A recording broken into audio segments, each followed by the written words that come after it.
¿Qué es un contrato de trabajo? El contrato de trabajo está regulado en el artículo 22 del Código Sustantivo de Trabajo.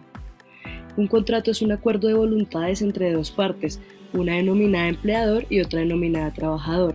Podemos decir que un contrato de trabajo es el acuerdo entre el empleador y el trabajador en el que se detallan las condiciones en las que el trabajador se compromete a realizar una determinada actividad bajo la dirección del empleador a cambio de una retribución económica o salario.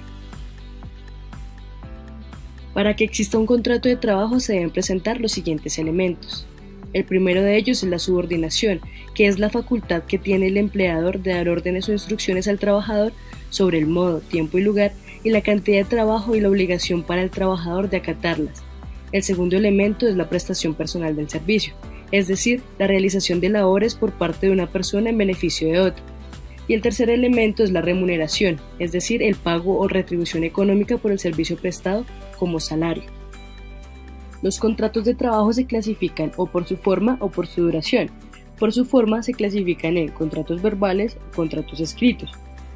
Un contrato verbal es un acuerdo expresado oralmente, donde las partes convienen la labor a realizar, el lugar y cuál será la remuneración. Un contrato escrito debe constar en un documento firmado por las partes y contener la identificación, el domicilio de las partes, la fecha y lugar de celebración del contrato, el lugar donde se prestará el servicio, cuál será la naturaleza del trabajo y la remuneración y forma y periodos de pago.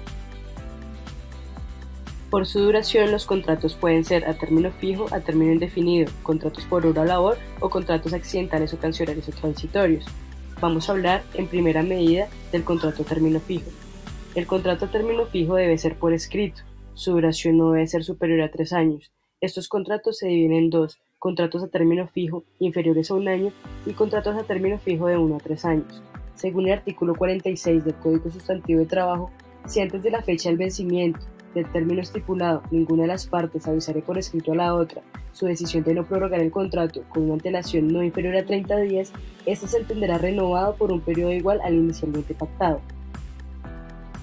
No obstante, si el término fijo es inferior a 1 año, únicamente podrá prorrogarse sucesivamente el contrato hasta por 3 periodos iguales o inferiores, al cabo de los cuales el término de renovación no podrá ser inferior a 1 año. Contrato a término indefinido. Se considera que existe un contrato a término indefinido cuando en él no se pacta un tiempo de duración, cuando no se pacta una fecha de terminación, es decir, no se define dentro del contrato cuándo se terminará ni cuánto durará, por tanto no es posible determinar una fecha en la cual podrá terminar ese contrato. El artículo 47 del Código Sustantivo de Trabajo indica que el contrato a término indefinido tendrá vigencia mientras subsistan las causas que le dieron origen.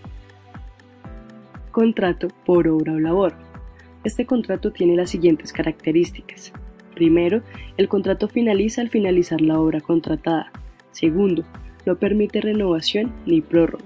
Tercero, el contrato debe ser de manera escrita y debe plasmar de manera clara la obra o labor a realizar. Cuarto, no requiere preaviso para su terminación.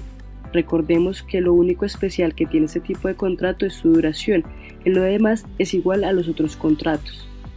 Ejemplos de contrato por obra o labor: construir una carretera, construir la red eléctrica de un edificio, hacer un estudio de factibilidad de un proyecto.